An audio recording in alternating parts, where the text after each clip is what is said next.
ক্রোয়েশিয়ার সেই বিখ্যাত নেভার সে ডাই মানসিকতা নিয়ে খেলার ক্ষিপ্রতা এবারের বিশ্বকাপে অনেকটাই মলিন। গেল দশকের সবচেয়ে ধারাবাহিক পারফর্ম করা দলগুলোর একটি ছিল ক্রোয়েটরা। 2018-তে রানার্স আপ হওয়া দলটি 2022 বিশ্বকাপেও অর্জন করে তৃতীয় স্থান। তবে এবারের বিশ্বকাপের শুরুটা মনের মতো হয়নি লুকা মদ্রিচদের। ইংল্যান্ডের কাছে 4-2 ব্যবধানে হেরেছে জ্লাতকো দালিচের শিষ্যরা। পরের ম্যাচে পানামার সাথে কঠিন লড়াই শেষে 1-0 গোলে জয় পায় ক্রোয়েশিয়া। এবার তারা মুখোমুখি হবে ঘানার।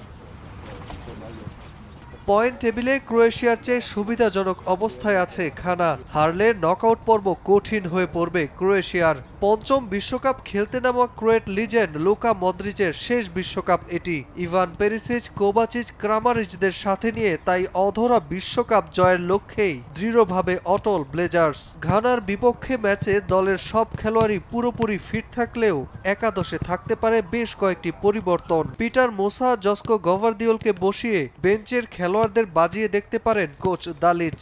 ইংল্যান্ডের বিপক্ষে দুর্দান্ত গোল করা মার্টিন বাতুরিনা ব্যর্থ ছিলেন পানামার বিপক্ষে। তাকে নিয়ে আলাদা পরিকল্পনা করে রেখেছে দালিচ। ঘানার বিপক্ষে যে কোনো ধরনের অঘটন এড়াতে সব ধরনের প্রস্তুতি সেরেছে ব্লেজার্স। এদিকে ফিফা র্যাঙ্কিংয়ে ক্রোয়েশিয়ার চেয়ে বেশ পিছিয়ে থাকা ঘানার জন্য বড় পরীক্ষার ম্যাচ এটি। প্রথম ম্যাচে পানামার সাথে 1-0-তে ম্যাচ জয়ের পর ইংল্যান্ডের সাথে চমক দেখায় ঘানা। শক্তিশালী হ্যারি কেনের দলের সাথে 0-0 গোলে ড্র করে কার্লোস কুইরোজের শিষ্যরা। ঘানার জালে 19টি শট নিয়েও গোল করতে পারেনি ইংল্যান্ড। অন্যদিকে ঘানার আক্রমণ ভাগও সেদিন ঘাম ছড়িয়ে দিয়েছিল ইংল্যান্ডের গোলরক্ষকের। একটা ড্র হলেই ঘানার জন্য নিশ্চিত হবে নকআউট পর্ব। আগের দুই ম্যাচে সফলতা পাওয়ায় অপরিবর্তিত একাদশ নিয়েই মাঠে নামতে পারে ঘানা।